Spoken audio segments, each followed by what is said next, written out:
मुझे नहीं पता था कि वह मेरी पत्नी थी या मेरी आत्मा। वह मेरी हर बात को बिना कहे समझ जाती थी।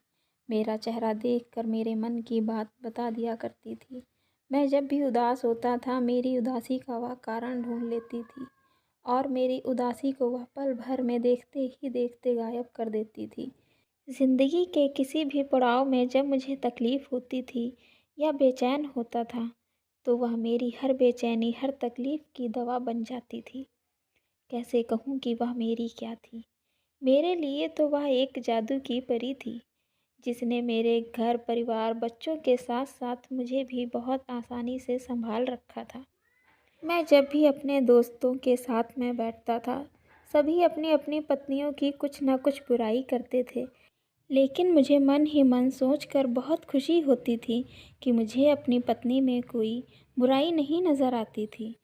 घर पहुंच के मैं भूल जाता था कि मैं किसी परेशानी से परेशान था। भूख नहीं होती थी, लेकिन वह खाने में इतनी अच्छी चीज़ बनाती थी कि जब थाली सामने आती थी तो बिना भूख के ही मैं खाना खा लेता था। रात को जब नींद नहीं आती थी, तब भी एक तरफ वह मुझे पल में सुला देती थी। जीवन में बहुत बड़े-बड़े फ़ैसले लेने पड़े मुझे, लेकिन वह उन फ़ैसलों में भी मेरा बराबर साथ देती थी। उसके साथ में लिया हुआ हर फ़ैसला मेरा सही साबित होता था। कैसे कहूँ कि वह क्या थी मेरे लिए?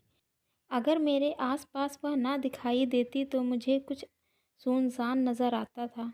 मुझे हमेशा यह महसूस होता था कि वह मेरी हर मर्ज़ की दवा है। उसके साथ मेरा शरीर का रिश्ता नहीं था, बल्कि उसने अपनी आत्मा को मेरी आत्मा से जोड़ लिया था। लेकिन आज वह नहीं है मेरे बीच। मैं चारों तरफ उसको ढूँढता हूँ, आवाज़ देता हूँ, लेकिन वह मुझे कहीं नज़र नहीं आती है। मैं कहाँ से ढूँढ के लाऊँ उसे, मुझे कुछ समझ नहीं आता। जब उसकी याद आती है तो दिमाग काम करना बंद कर देता है। जब कोई फ़ैसला लेना होता है तो मुझे कोई साथी नहीं दिखाई देता है। कहने को तो सब है मेरे आस-पास, लेकिन पता नहीं क्यों मुझे ऐसा लगता है मेरी आत्मा ही मेरे साथ नहीं है। आज अगर मुझे रात में नींद नहीं आती तो मैं दवाइयों का सहारा लेता हूँ। आज अगर मैं बेचैन होता हूँ तो बेचैनी में ही भटकता रहता हूँ।